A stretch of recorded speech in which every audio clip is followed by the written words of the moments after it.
We're going to turn now to another big story, and it's day 3 of cleanup in Southwest Detroit. Thousands of people affected by that water main break. Our entire community watching this story today. We've learned crews have been able to clear the water from the site of the break. They've determined they need to replace a 12-foot section of the pipe, which has been ordered and should arrive within 24 hours. The water main will be out of service for at least 2 weeks, but just 4 homes, we've learned, are without water right now. And one big question we're getting from a lot of you is who will pay for the water main repairs?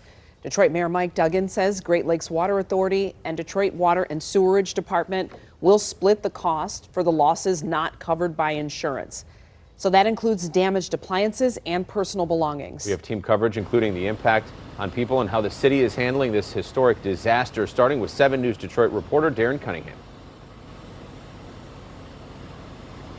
Yes, good afternoon. You can hear and see these guys hard at work here at the site where this water main break happened, that massive water main break. Now, we're told out of the 400 properties impacted by this break, the city has inspected 110 properties so far. Now, this dance studio behind me, it is obviously one of the closest to the site. And so the owner of this property tells me he's trying to get on that list, but he says he doesn't mind if he has to wait.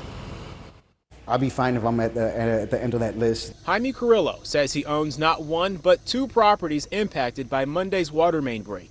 It flooded the basement of his bar restaurant on Green Street and he and his wife's dance studio right next to the water main. He says he called the city to try and schedule an inspection for the dance studio, but hasn't gotten on the list yet. However, considering no one lives there, he said he's in no rush. Eventually, I hope I can get in and, but the main thing is getting all the residents in their calls and inspections first. I'm glad they showed up. It's working pretty fast, so we'll see what happens. Jerry Reynolds lives a few doors down from the dance studio across the street and says an inspector came through and took notes Tuesday. The furnace is bad, the water tank's bad, washer and dryer's bad, wash tub's bad. He says he doesn't have homeowner's insurance because it's too expensive. Probably half the people around here don't have insurance. Reynolds says he plans to file a claim with the city. Monday, Mayor Mike Duggan announced the city and the Great Lakes Water Authority will cover damages and pay for anything insurance does not cover. Wednesday, I got some clarification from Gary Brown, head of the Detroit Water and Sewerage Department. What if a person doesn't have homeowner's insurance or renter's insurance to start?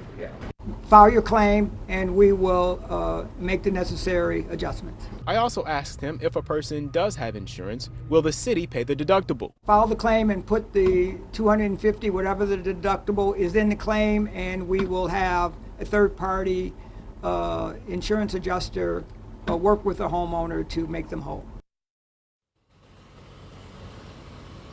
All right, you are taking a live look at the work taking place here on Beard. We're at Rowan and Beard Street. Brown went on to say that the website for the damage claims process will go live today. He says that the city is working on creating a Spanish version of the website. And so once that is up and running, we will be sure to get that link onto WXYZ.com. Live in Southwest Detroit, Darren Cunningham, 7 News Detroit. So glad to hear Darren mention that we have that large Hispanic American community in Southwest Detroit, too. Oh, yes, and losing all your belongings and then trying to figure out finances for it, it's a tough time. Thank you, Darren.